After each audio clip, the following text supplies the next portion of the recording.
A Beacon in the Dark by Noha Ijiachi.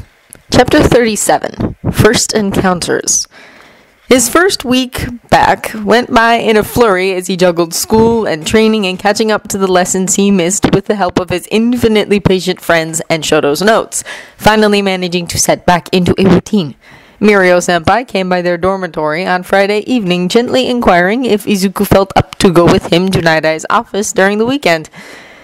That's something Izuku actually fought tooth and nail for. After what happened to him, it seemed that the school might decide to interrupt internships for the first years, which he found unfair. It wasn't anyone else's fault that Izuku got kidnapped. He didn't see the reason why all the other first years should pay for it, and he made no secret of his opinion, going directly to speak with Principal Nezu as soon as he caught wind of the rumor. The small principal felt almost amused by Izuku's stubbornness and his little rant about the topic, but he was serious and truthful when he spoke. It's true that what happened to you is one of the reasons we are taking in consideration the idea of suspending internships for the first years, he replied. But it's far from being the only one. Still, we'll take in consideration your opinion, Midoriya. Now go, I don't want you to waste your entire lunch break arguing with me, young man.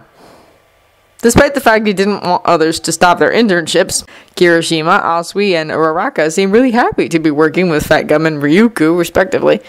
He wasn't quite sure yet what he wanted to do himself. Maybe next week? He replies to Mirio, the both of them idly sitting outside Class 1A dormitory, side by side. If you think Night-Eye isn't going to be mad about it, I'm technically still employed in his office, right? I don't want to waste his time. That's okay, Mirio interrupts him with a gentle light touch to the shoulder. Don't worry about that, Midoriya. Sir will be more than happy to give you as much time as you need. You'll always be welcome to come back when you feel up to it, okay? Izuku finally manages to flash a small smile at him, grateful. He did want to keep working with Night-Eye, but he just needed a bit more time to settle his racing thoughts and feelings. Sir told me that Aries' fever seems to be gone and her condition is stabilized, Mirio says after a smile in his voice. Although his tone turns serious when he adds, apparently the horn on her forehead shrunk considerably. Her quirk might be linked to that, so it's very probable that for now, she might not be able to access her powers at all. Izuku hums at that. Aizawa-sensei told me something of that sort too, he replies. I spoke with her on the phone a bit, thanks to him. Maybe someday we might go visit her at the hospital. It all depends whenever Aizawa-sensei can get the time to make the trip, but considering she seems unable to access her quirk at all, I think they will let him off the hook long enough to come pick us up. Us, huh? Mirio says, voice suddenly turning conspiratorial. You and who else? Izuku blushes a bit at that. I promise I'd introduce Shoto to her, he mutters, nervously playing with his fingers. Mirio snickers, gently elbowing him. She didn't ask who your boyfriend was, after all. He laughs, cheerful. Shoto Todoroki. He's Endeavor's son, right? Yeah, Izuku replies flat, trying to keep his voice neutral. Still, senpai must pick up on something in his tone because he's silent for a couple of seconds before speaking again. Careful. He seems nice. Are you happy with him? Izuku blinks, unable to discern the strange tone he detects in Mirio's question. Very, he admits, voice lowering. He is nice, he adds lamely, unable to really express his feelings into words. He can feel his own cheeks burning. Mirio hums. Well, that's the most important thing, he comments before rising back up to his feet. He puts a big warm hand on Izuku's head, mussing his hair playfully. I'll try and go visit Eri myself. In any case, say hi to her for me, will you? Izuku chuckles, swatting his hand away. I will, if you say hi to Sir for me. Mirio gives him one last fond head pat. No! Toshinori looks up from his phone when he hears the familiar tip-tap of the cane coming closer. The morning air is crisp around them, but pleasant, and young Midoriya's nose is just slightly flushed at the tip as he folds his cane and blinks, his eyes changing color in the split seconds he does so. He turns toward Toshinori and nods, a small smile emerging on his lips. Ready? Toshinori asks, almost pointlessly. The boy is already in gym clothing, after all, an old, battered pair of running shoes at his feet, instead of his usual bright red ones. Set the pace as you wish. I already did a bit of warm-up before coming here. Young Midoriya replies, stepping by his side. Toshinori hums and starts on a light jog. The only sounds breaking the peaceful morning silence their own steps as they run down the track. They don't speak for a long while, as Toshinori slowly increases the speed. It feels nice, this relaxed silence between them, but it can't go on forever. In the end, he has no other choice but to break it. What are your plans for the day? The boy takes a second before answering, easily keeping up despite the fact he had to take 2 steps for every one of Toshinori's, due to their difference in height. I'll finish catching up with the stuff I've missed with Ita and Yorozu. We should get that done early enough, and then we'll go out for a bit. Ita said his brother is coming to visit. Toshinori hums, unsurprised. Young Todoroki will probably be out most of the day due to his extra lessons, and he saw young Uraraka, Asui, and Kirishima head out since the decision about the possibility of interrupting internships for first years was still pending. It was good to know that the boy won't be totally alone all day long. They cover another good chunk of the track before Toshinori speaks again. Careful. How are you doing? Still getting nightmares? Young Midoriya sniffs, drying a bit of sweat away from his forehead with his wrist. As good as I can, I guess, he replies with a shrug.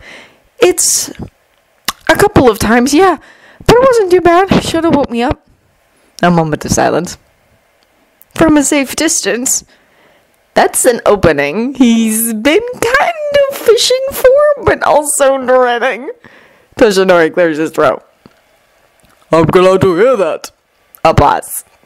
Can I ask you something? The boy turns vaguely with a little confused frown. Sure?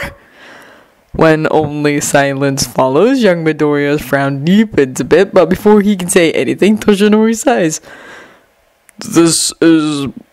I'm not good with this stuff, he admits, honest. I've never... Anyway. A little cough. Is everything okay between you and young Todoroki? Clearly confused, Midoriya tilts his head on the side. Yeah, everything's fine. Why are you asking? His mouth turns into a thin line as he adds, if it's because of what happened the first day I was back, Shono made it very clear that he doesn't blame me, so I'm trying not to let myself mull over it. I think I'm doing a good job of it. That's good to hear. You are doing a good job. Toshinori replies, honestly relieved. But it's not quite what I meant. So, what is this all about? Midoriya asks, tilting an eyebrow. Toshinori ups. He's been keeping up with his jogging lately, but he's starting to get a bit short of breath. Let's slow down for a minute, he says, biding his time, and the boy silently obeys. They slow the pace to a light jog and then a walk, the both of them stretching along the way. I'm going to be honest with you, Toshinori finally says once his breathing calmed down. All this is uncharted waters for me, but I still worry, and I still wish to be of help as much as I can. A pause. I was wondering the nature of your arrangement with young Todoroki. For what I gather, you've spent quite a number of nights together. Oh yeah, young Midoriya replies easily. I don't think Shoto has spent a single night in his own room this past week, he adds with a chuckle. I've tried to convince him to take turns, but, well, admittedly my back doesn't appreciate futons so much, so it was pretty much fighting a lost cause. So in my bed it is. Toshinori blinks, surprised at how easily the boy is speaking about this. He feels his cheeks burn a bit as a little cough escapes his lips. Okay, good. I just hope you are both being responsible and safe. Young Midoriya shuts his mouth, turning to him with a little confused frown. His pale eyes move slightly as if he's deep in thoughts before they suddenly go wide and a violent blush rises to his ears and cheeks. What? He stammers before slapping Toshinori's forehead lightly. What do you think we are doing? Oh my god! Then he hides his increasingly blushing face in his palms. We are just sharing the bed! He almost shouts, muffled. Toshinori resists the temptation to also hide his face. Well, he coughs. I'm sorry, I didn't mean to embarrass you. I just wanted to make sure you were okay. Midoriya groans against his palms before glaring over his fingers. I already had my fair share of awkward parent talks about certain topics, he mutters. I don't need more of those, thanks. Oh, I'm glad you are properly informed. I groan. How is he supposed to even talk about it without turning into a stammering mess? His already pretty high respect toward Izuku Midoriya suddenly increases tenfold. That woman is fearless. I'm sorry. I'm terrible at this. I just wanted to help. There's a long silence before the boy finally takes his hands away from his face with a sigh. I know. I appreciate the thought, but... A soft blush rises to his cheeks again. Me and Shoto are not... I don't think either of us are really thinking about that kind of stuff in the slightest right now. We're just not ready. Okay. Sorry for even bringing up the topic. Toshinori kind of wants to kill Aizawa right now, but he pushes the thoughts aside. In any case, well, if you ever need to talk about anything, if you have doubts, you can come to me, okay? You know perfectly well that I'd probably rather jump off a cliff than do that, but thanks, Midoriya replies, faintly amused. Never mind the fact that you are saying this, but your entire being feels like the exact opposite of that. That's young Midoriya! Toshinori reprimands, smiling to himself, and the boy laughs. It's true that I'm very stunted when it comes to romance, but I mean it. Oh no, I know. Sorry, he replies with a chuckle. I know you mean it, but your panic is showing. Toshinori groans as the boy regards him with a little curious look. Why does the topic unnerve you so much? I mean, beside the obvious, he asks, interested. It's just that I never felt these kind of things. Logically, I can understand, but it's hard to talk about such personal matters when I have no experience of my own to draw inspiration from. Huh. The boy blinks, a light in his eyes, suggesting he's cataloging this info for later. Never? Toshinori shrugs. Never. He confirms. Do you find it odd? Not particularly, no. Midoriya replies easily before adding in a low mutter. It makes sense. That sounds cryptic. But Toshinori doesn't feel like prodding at the meaning behind that sentence. He's relieved enough by the fact that his young pupil seems to be so easily accepting of his feelings on the matter. He really doesn't see any reason to drag the topic further. The boy smiles faintly at him, as if he can tell what Toshinori is thinking. Which, to be fair, he probably is, in a sense. Okay. Glad we had a chance to clarify. Toshinori sighs, awkwardly guarding a hand through his messy hair. Anyway, moving on. There is something else I would like to talk about. Young Midoriya hums as he keeps doing some more stretching exercise. Toshinori hadn't even realized they actually stopped walking, so he resumes a light jog and the boy promptly follows. With Night Eye's help, we found a doctor willing to come here at UA. She's rather enthusiastic about it, actually. Toshinori starts neutral. Very interested in the possibility of implementing a permanent team of on-site specialists. It'll probably happen in the near future, but in the meantime, I guess this could be a sort of test run. She will arrive on Monday.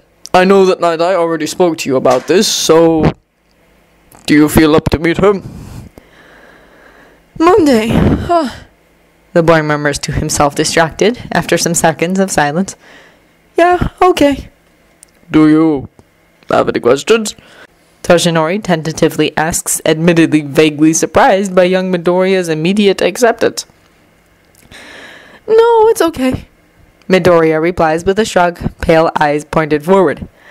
I I did a bit of reading on my own this past week. I have a general idea of how things are going to pan out, I think. Of course, Toshinori comments with an affectionate chuckle. Sometimes I forget what little inquisitive mind hides under this mess. And he puts a hand on the boy's head, mussing his hair. You really don't have any room to talk about messy heads, young Midoriya replies, playfully swatting his hand away. Everyone in class is starting to call you Lion Sensei. They do not. They do. You might want to consider a haircut. When he shoves the boy lightly, he laughs, shoving right back. If their morning jog turns into a silly game of tag after that, well, I still slipped in some cardio there, didn't I? It's the all too familiar faint smell of smoke that clues him in before anything else. Shoto stops at the intersection between the two corridors with a little sigh, attracting the attention of Bakugo, that turns toward him with a shade of slight confusion on his permanent frown. Go ahead, I'll be right there, Shoto says, answering the silent question in his gaze. Bakugo eyes him for a second longer before walking away without a word. Shoto leans on the wall, crossing his arms on his chest, and waits. If you think I'm going to come to you, you are in for a surprise, he thinks to himself stubbornly. A good minute later, the sounds of steps. Right on cue, Endeavor appears from behind the corners, flames framing his face as usual. They look at each other, silent. Shoto watches his father's eyes glance above, probably at the new scar over his right eye, before they lock gazes once more. Shoto tilts an eyebrow, having absolutely no intention to lose this silent battle. Shoto. Endeavor finally gives in for the second time, voice a flat, quiet tone. Don't you have anything better to do than come here every weekend? Shoto replies, adding a vaguely sarcastic, I thought being the #1 hero would mean you have no time to waste. Endeavor purses his lips in a thin line, but when he speaks, his voice is still flatly measured.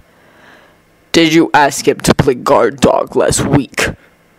What if I did? Shoto tilts his head on the side, cheekily.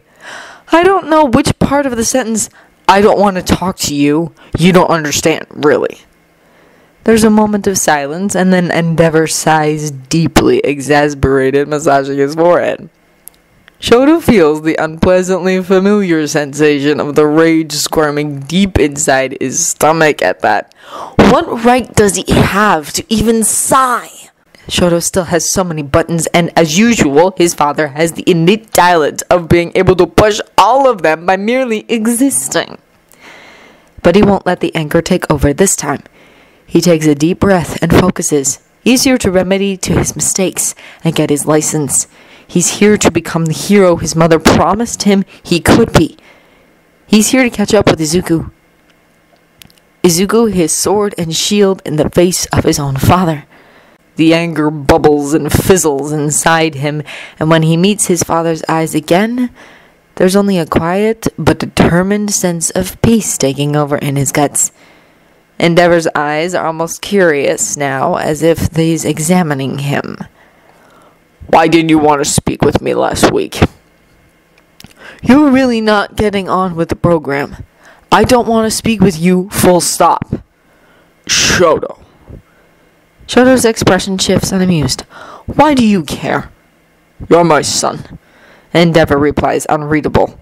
Oh, now I'm your son. Shoto scoffs, sarcastic. What, now that you got what you wanted, I suddenly stopped being an extension of you? Shoto. Endeavor repeats in the same strange, flat tone. I was under the impression that you did want to become a hero. Was I wrong? It's like speaking with a wall. No, you were not wrong. Shoto concedes just as flat. But I want to become one for my own reasons, not yours. Which are? Is this some kind of test? Shoto. It almost sounds like a please. Almost. He could tell him of his mother's voice, loving, murmuring to him, you can be a hero if you want to. He could tell him of All Might and his blinding smile, or of Yagi-sensei and his gentle blue eyes apparently filled with all the kindness in the world. He could tell him of Ida, that in the face of grief recognized his own faults and promised to do better, or of Uraraka, which eyes burned with the passion and the need of helping others. He could even tell him of Bakugo that started off with manners startlingly similar to Endeavor's own, but that was rapidly maturing into a person that would one day be really ready of taking the role of a hero. But between all he could speak of him. "I've been saved by a hero," Shoto finally says, voice lowering, eyes locked with his father's. "I guess I want to repay the favor." Whatever answer Endeavor might have expected from him mustn't have been anywhere near what Shoto just said, because the look on his face, Shoto could only describe it as speechless. "I have to go now, or I'll be late," Shoto adds into the silence flat. He doesn't wait for an answer, and that answer doesn't come even as he walks away, the faint smell of smoke getting fainter with every step he takes. When he enters into the changing room, Bakugo isn't there. Probably speedily changed and got out, seeing no need to wait for Shoto anymore now that things turned back to normal. But Inasa was there, and he enthusiastically waved at him, with an entire arm stretched upward, as if they were meeting each other from the opposite sides of the long stretch of road, instead of in a rather small changing room. Shoto found himself smiling just a tiny bit at that. The last weekend, he'd been too wrapped up in worry at first, and then an almost drunken sense of relief to really pay much attention to Inasa's over-enthusiast attempts to strike a conversation with him. But now there wasn't much occupying his mind, not even his earlier encounter with Endeavor bothering him, so he acknowledges Inasa with a nod and steps forward. As he steps forward, putting his bag down on the bench and starting to get changed by his side. "You look better today," Inasa says. "I'm going to guess whatever was troubling you last week got resolved." Shoto hums noncommittal. "You could say that," he admits softly. You can feel Inasa's eyes pointed at him as he puts on his suit. "Can I ask you something?" Inasa blurts, indecisive. It's a tone that doesn't suit him, and his nervous shift from foot to foot even less so. Shoto turns, meeting his eyes, finding in them a mix of feelings he cannot quite make sense of. "Let's trade," Shoto replies, hit by a sudden idea. "You get a question, and then I get one." "Deal!" Inasa immediately agrees, the cheerful grin back on his face. "I was wondering if whatever was bothering you last week had something to do with... what was his name? Midoriya, is it?" He nervously adjusts the cape on his shoulder before continuing. "I saw in the news. He was involved in some battle. So... well, maybe I'm wrong." He finishes, finally breaking eye contact. "What made you think that?" Shoto asks, careful and more than a bit surprised. "You were holding hands at the provisional license exam." Inasa replies with a little shrug. Shoto blinks, finding himself thinking back, and... yeah, Izuku did hold his hand when they got their results, and Inasa was by their side. "You are right," Shoto confirms, making Inasa do a little surprised jump. "I can't tell you details, but that was what was bothering me. But Izuku is fine, so I have no reason to worry anymore." "So, you guys are..." Shoto can't help but let a mischievous lopsided smile pull at his lips. His expression must be surprising enough for Inasa because his eyes widened just a bit. "That's...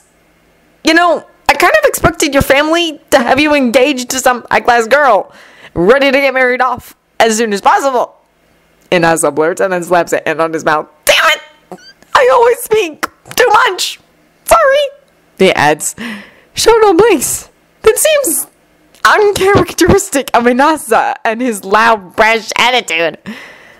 That was unless he was actually making a conscious effort to befriend Shoto, which, examining his actions ever since they first met for their extra course, is exactly what Inasa must be doing.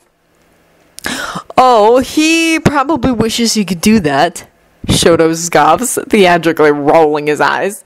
That wins him a small surprised giggle snort. He can only keep pushing since I long disavowed him. Too bad, so sad.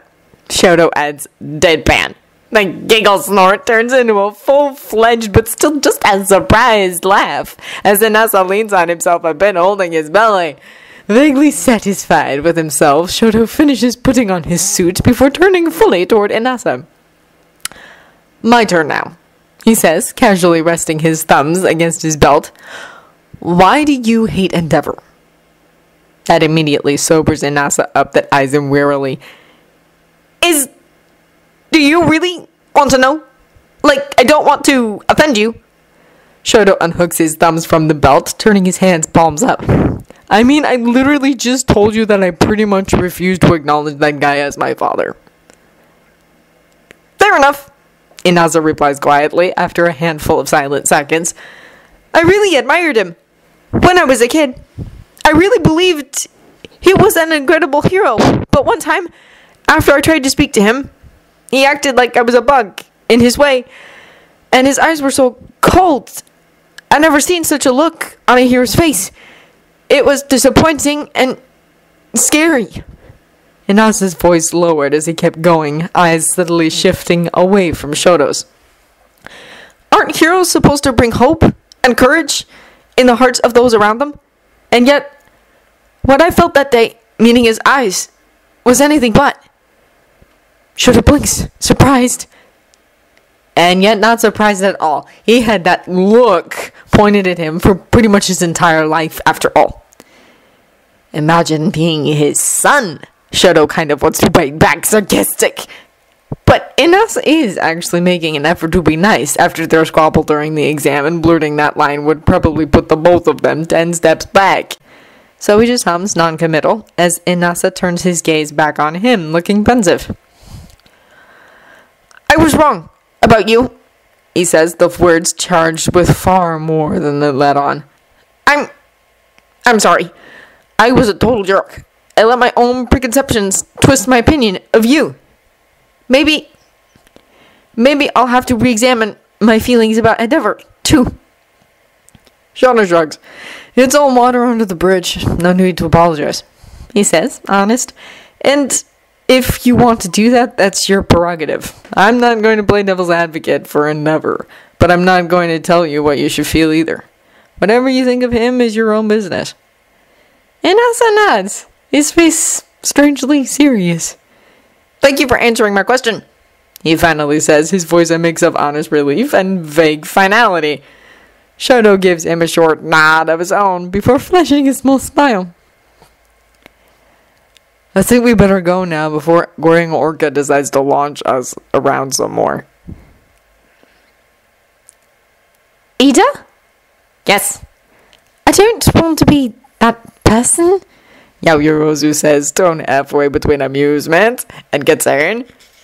But I think this might have been a mistake.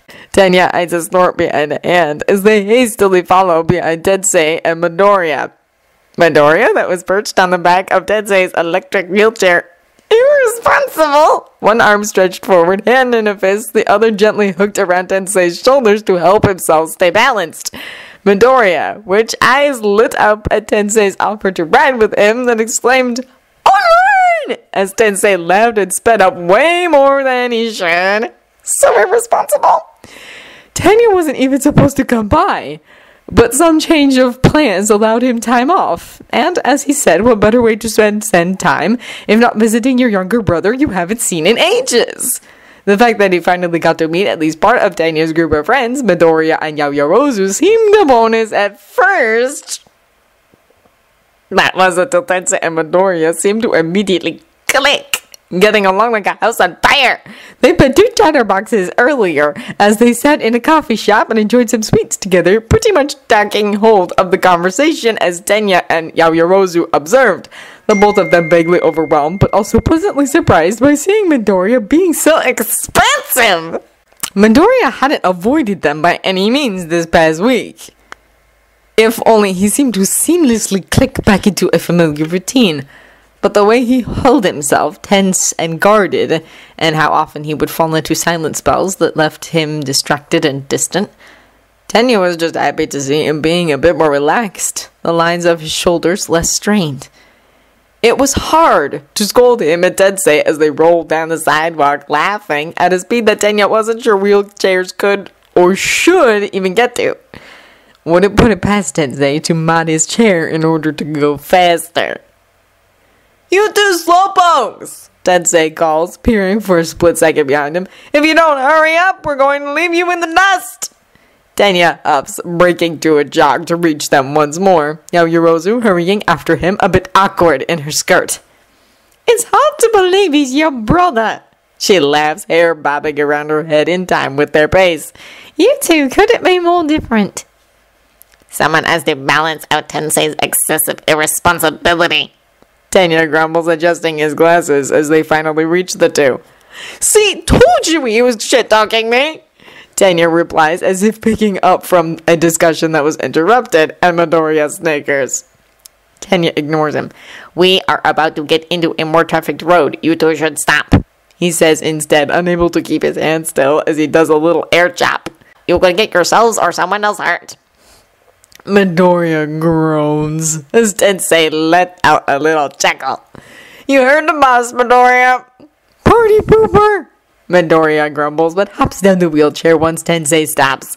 Tenya knows Midoriya doesn't really mean it, especially since he's surely aware of the risks of what they were doing, so he doesn't take it to heart. They resume their walk toward the shopping district, Midoriya foregoing the cane that's hanging on his belt, bouncing on his thigh with every step, in favor of keeping a hand on Tensei's chair, as they continue chatting relentlessly, their topics shifting from the latest hero news to the advancement of support items down to the history of heroes' families like Tenya and Tensei's own. Their chat lowers in volume when they arrive in the place that initially sparked Tenya's need to get outside of school grounds that day, and quiets down completely once they approach the counter.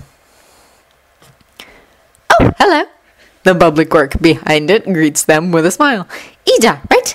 Your order is ready, just a minute," she adds before disappearing in the bag. "Where are we, anyway?" Midoriya asks, vaguely tilting his head sideways, moving away from Tensei's wheelchair with a hand on the counter and stepping by Tenya's side. "Oh, I ordered new glasses," Tenya replies, blinking. "My current model has the tendency of becoming loose every now and then. As you can imagine, that doesn't go well with training." As he spoke, he took off his glasses, blinking to adjust to his fuzzier vision without the lenses. Yaoyorozu plucks them out of his hands, placing them in front of her eyes and squints. Or at least Tenya thinks is what she did. Hard to say when everything looks blurry. "Wow, Ida, these are stronger than I thought," she considers, shaking her head minutely after lowering the lenses away. "Have you needed them for long?" Tenya hums affirmative as Tensei adds with a little grin. "Always been like this. When he was a kid, he completely forgot to put them on and then smashed face first into things when he used his quirk." "Tensei," Tenya tries to protest, embarrassed, as both Yaoyorozu and Midoriya laughs, and he instinctively tries to adjust glasses that currently weren't perched on his nose. He tried to get them back, but before he could, Midoriya gently pulled them out of Yaoyorozu's hand after finding her wrist. He fumbles with them for a second with careful fingers, searching for the right side up, as the three of them observe him curiously, and then he slides the glasses on his face. They are too big for him, immediately sliding down the soft slope of the bridge of his round nose.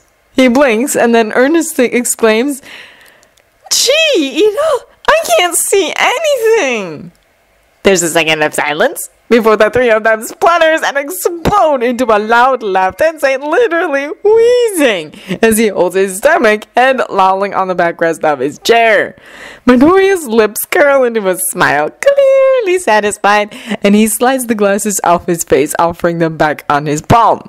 Gulping down another laugh, Tenya accepts them, putting them back on. The walk to the station, after they drop Midoriya and Yaoyorozu back at UA along the way, is quiet but relaxed. Tensei's chair whirs softly as they make their way down the street. He sighs deeply once the station comes into view. "I kinda don't want to go home," he whines, letting his head drop on the backrest. "Today was fun. Made me miss my own days of school." "I remember how impatient you were to get out of school and start on some real work," Tenya replies, tilting an eyebrow. Tensei tuts. "You never know what you've lost until you lose it." he replies, giving himself some kind of old wise man tone. Cherish your school days, Tenya, especially since you have such good friends. Kind of a shame I couldn't meet Rebecca and Todoroki too. I'm glad that you approve of them, Tenya says quietly. They understand me like no one else did before.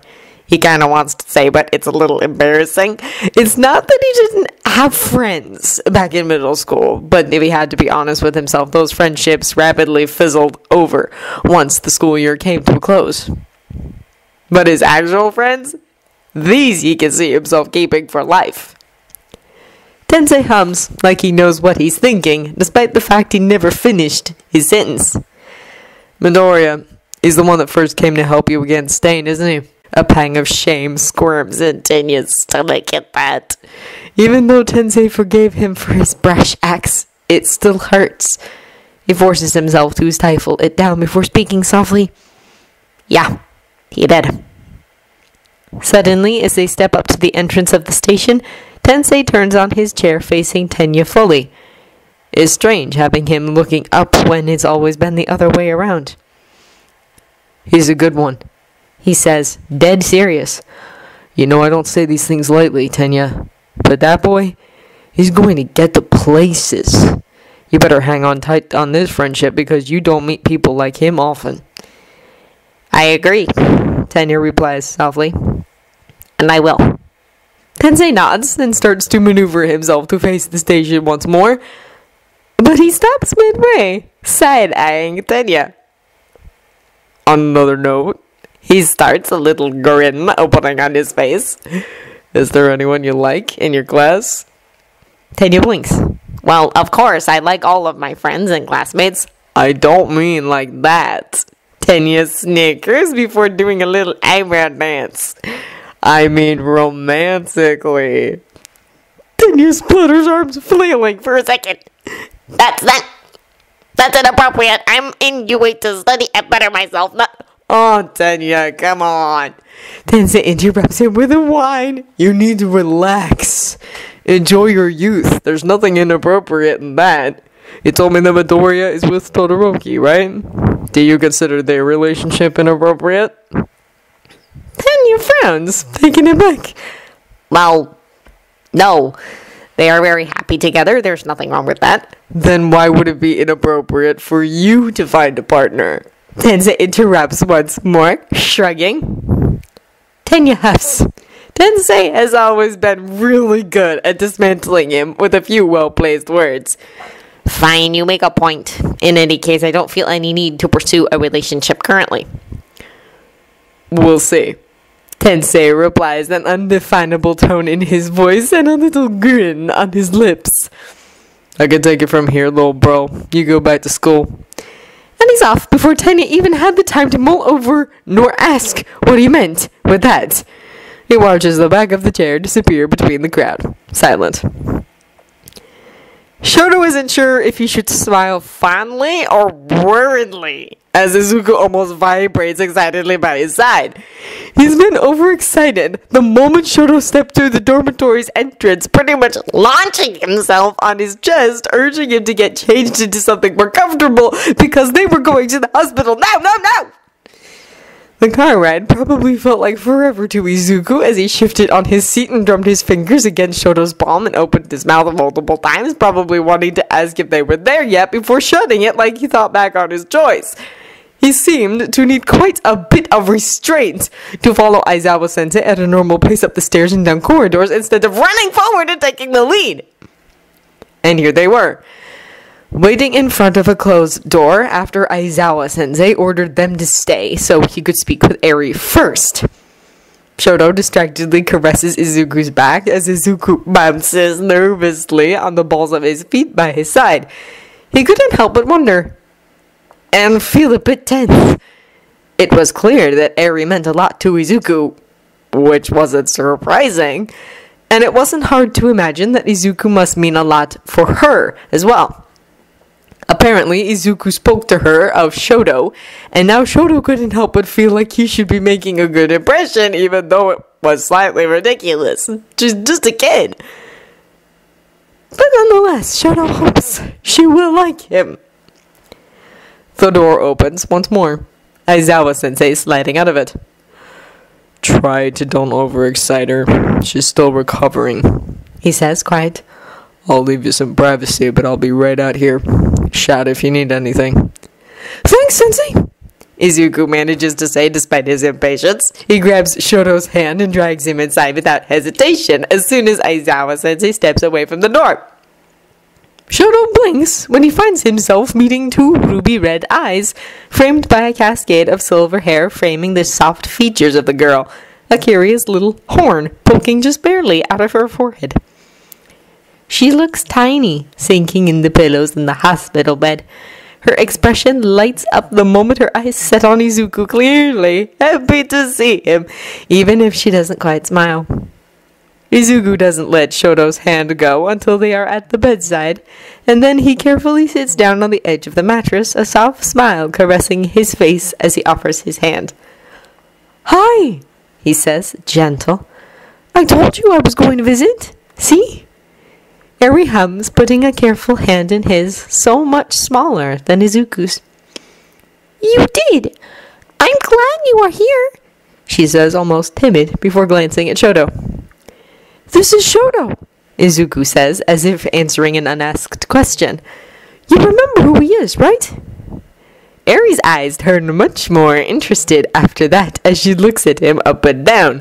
Shoto could swear that her lips move to form the word boyfriend. "Hello," Shoto says, careful, daring to step a bit closer and putting a hand on Izuku's shoulder. "It's nice to finally meet you. Izuku has told me so much about you." Eri shifts a bit on her bed at that, jumping like she got caught doing something she wasn't supposed to, and tipping her face downward, clearly shy. She peers at him from behind the curtain of her long silver hair. "It's nice to meet you too," she finally says, nervously playing with the cover of her bed with her free hand. You... She frowns as they both patiently wait for her to find the right words. "Deku told me that a boyfriend is someone special. Is Deku special for you? Do you really love him a lot?" Shoto feels Izuku's shoulder go a bit tense under his palm. He squeezes gently, smiling to himself as he answers, quiet and honest. "Yes, I do. I love him a lot." Eri's eyes are boring into his now, almost determined, all shyness forgotten. Long seconds of silence pass before she gives him a small but decisive nod. "Okay, I'm glad." "I guess I'm approved then," Shoto thinks to himself, lightly amused, as he sits down on the edge of the mattress right behind Izuku, circling his waist with an arm as he leans forward into his personal space, to be able to meet Eri's eyes over his shoulder. Izuku's cheeks are of a suspicious shade of red, but he looks vaguely satisfied. "Okay, you've met each other. Cool," he murmurs to himself. "So, I think there's another good reason for you two to meet and talk. If it's okay, I mean, well," he adds louder but clearly indecisive. Shoto blinks, surprised and curious, turning his face toward Izuku as he rests his chin on his shoulder. Eri seems curious as well, tilting her head on a side vaguely. "You don't have to talk about it if you don't want," Izuku continues into the silence, vaguely nervous. "But I think the both of you have a lot in common." It takes Shoto a moment for the meaning of Izuku's words to truly sink in. What happened to Eri? She was hurt and abused by the people that were supposed to take care of her. What she went through was arguably worse than what he had to endure in Shoto's opinion, but maybe he could understand her, even if just a tiny bit. Eri looks perplexed now, a small frown creating a crease between her eyebrows as she looks between Shoto and Izuku repeatedly. "I see," Shoto murmurs, giving a reassuring squeeze with the arm circling Izuku's waist. "Izuku told us some of the things those men did to you. They hurt you, didn't they?" He softly adds, locking gaze with the girl. She squirms in her bed, forlorn. Yes. They were supposed to take care of you, but they hurt you. Shoto continues, toned soothing and matter-of-factly. I got hurt like that too. The look in her ruby eyes is heartbreaking. A mix of shock and vague hope. Like she couldn't quite believe that these kind of things might have happened to other people too. Like she couldn't believe someone could understand. You did? Shoto nods. When I was a kid, like you, I got hurt by someone I thought I could trust. Many times. He takes a deep breath before continuing. Those memories still burn, but I'm lucky because I have good people around me that are helping me. And the fact that we both got hurt is not the only thing in common between us, is it? Izuku blinks, turning a vaguely confused frown on him as Shoto adds, We both got saved by Izuku. Izuku splutters, his blush deepening, but Eri makes a noise akin to wonder. Her eyes lit up possibly even more at that. Really? Haha. Shoto confirms, a small smile pulling at his lips. He's pretty good at saving people, isn't he? Her gaze looks exactly like the way it did when she first saw Izuku stepping into the room, but it was pointed at Shoto now. It was almost as if she suddenly thought the world of him. It made sense if she thought the world of Izuku, but it was a bit unnerving having that kind of look locked on him. After all Shoto did was just say some words, but Izuku almost gave his life away for her. Shoto didn't think he was deserving of being looked at like that. And it's better now? She asks faintly. Does it really get better? Forcing him to ignore the sting of pain in his heart at those words. Shoto takes a second to collect his own. He could tell her of how much worse it got before it became better.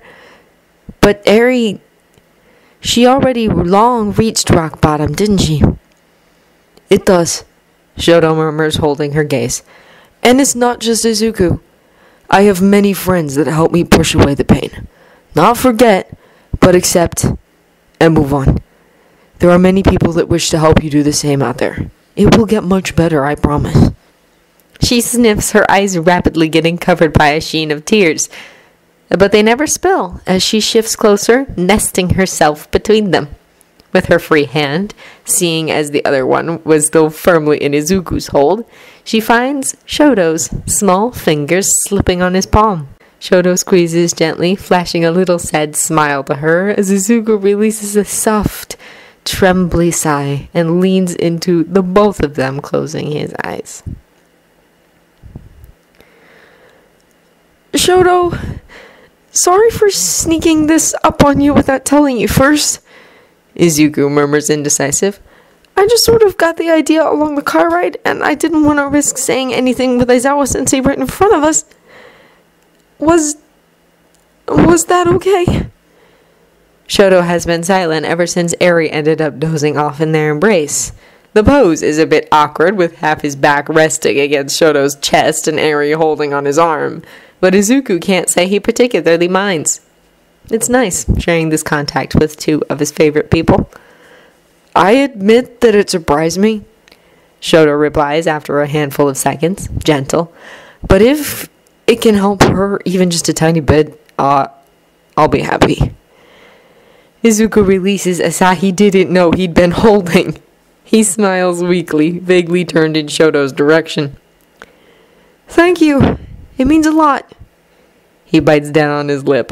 I really should have warned you sooner, though. He hears Shoto's sigh, almost long-suffering. Izuku, it's okay, I don't mind. But I know you don't want anyone to know.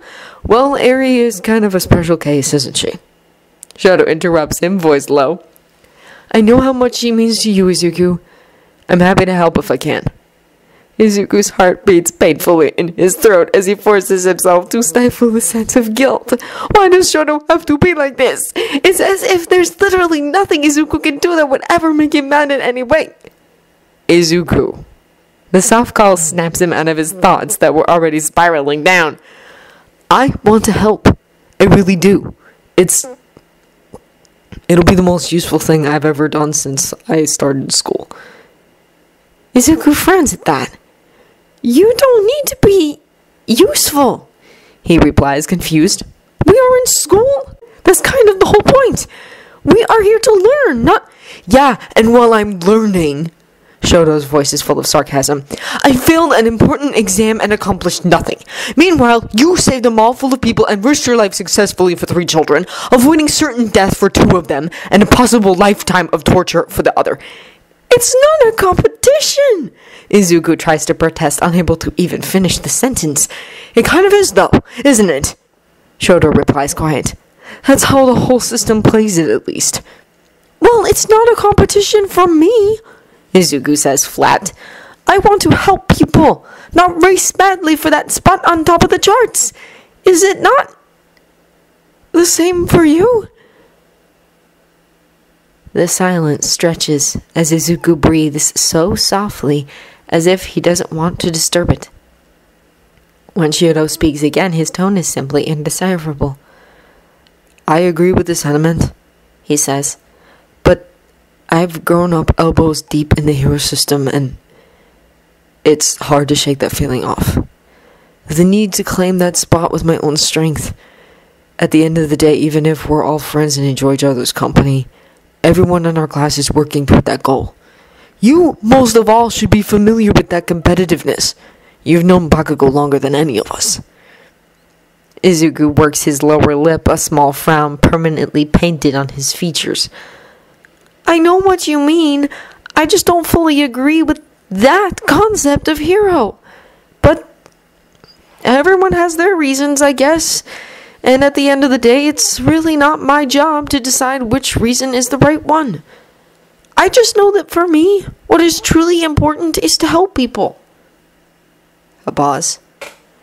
Shoto, if you're glad that you can help Eri, then I won't object, but I don't think I consider you below me or anything like that. You don't have anything to prove. Not to me, at least. I know, Shoto replies in a low murmur.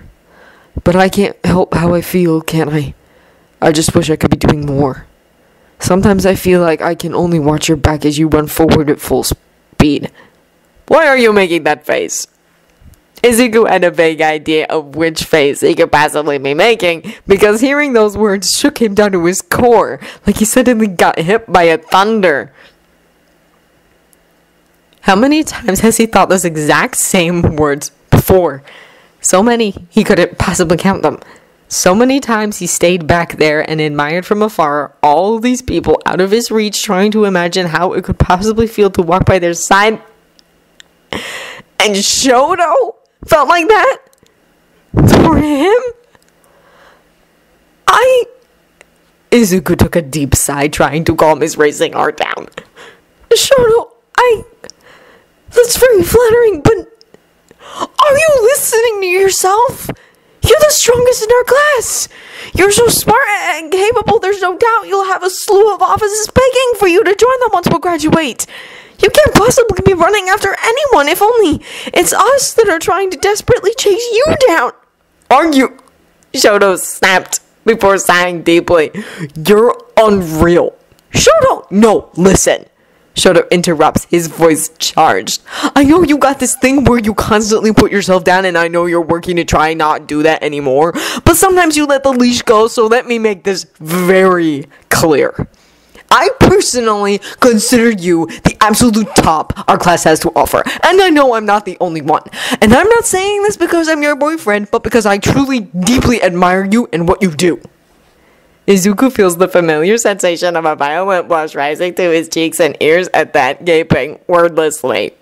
He finally manages to close his mouth, nervously gulping around a knot in his throat, face sliding away. But to his surprise, Shoto's fingers close in a gentle hold on his chin, stopping him. I mean it, he murmurs, and his voice is so close. I really do. I believe you, Izuku replies, voice hitching in his throat. It's just strange. to have this kind of sentiment pointed at me. Shoto's soft little laugh caresses his lips as the tip of their noses brush gently. You're silly, he murmurs. No, you are! Izuku can't help but smile back, tipping his head upward just barely. The brush of Shoto's lips on his is faint at first, until Shoto gently bites down, pulling just a bit. Izuku pushes down the little shiver he felt running up his spine, a small little groan crawling out of his throat. There's a moment of absolute silence and stillness until Shoto goes right back on the attack, coaxing Izuku's mouth open with his. Another groan rose from deep inside his chest, muffled against Shoto's mouth. He relaxes, letting himself just nothing, letting himself get lost in the sensation, even if only for a second. What are you doing? Their noses bump painfully, and they both jerk back at that call from Eri's small voice. Izuku stutters embarrassed, and Shoto clears his throat discreetly. We were, Shoto starts when it's clear Izuku will not say anything. Kissing. Oh! Eri exclaims. Boyfriends do that? Yeah, sometimes. And what else do boyfriends do? She inquires, clearly curious. We hold hands, Shoto replies, sounding almost questioning. We also hug. Izuku intervenes, finally finding back his voice, blurting that out like he suddenly got the answer to a problem during class. Eri hums, thoughtful. I see. Being a boyfriend sounds nice. Izuku smiles at that, petting her hair with his free hand as she adjusts her position against his arm. It is, he confirms with a little chuckle. Can I be your boyfriend too? This is an attempt on my life. Izuku can't help but think while Shoto let out the most undignified splutter laugh, clearly stifling it against his palm. Toshinori takes a deep breath standing in front of the door. He's not quite sure he managed his disguise as well as he hoped, because not even 3 minutes in, as he waited at the reception downstairs, one of the young men behind the counter suddenly pointed his eyes at him. Eyes that seemed to grow in size as an absolutely flabbergasted look emerged on his face. He could only hope the boy assumed he must have been mistaken, as a polite nurse guided him inside, because Toshinori definitely doesn't want any rumor about this going around in any way, shape, or form. That'd be a recipe for absolute disaster. He finally finds in himself the strength to knock after a long minute of hesitation. A soft voice gives him permission to enter, and he does so, delicately, almost as if he's scared of what he will find inside. The room is not too big, but feels homely. Definitely nothing like a hospital room. There's a pink shirt draped on the back of the chair, sitting by the little desk. On it, framed pictures, and Toshinori blinks at them, surprised to recognize a much younger and yet unmistakable face in many of them. A stack of paper that looks like envelopes is sitting in a corner of the desk, along with a beautiful calligraphy set. There are books sitting on the dresser, too, clearly worn out and well-loved. Fresh flowers are on the nightstand, a point of color in the pearl white of the room. It's a pleasant room, all in all. But knowing what he now knows, Toshinori can't help but pick up an underlying sense of sadness in the air, like stale dust. The woman sitting on the bed smiles at him pleasantly as he takes off his hat and shakes his jacket away, two gray eyes so similar to one Toshinori is well accustomed with, crinkling at the corners. She moves a strand of snow-white hair away from her eyes. Thank you for bothering to come all the way here, Todoroki Rei says, her voice gentle and demure. Please, have a seat.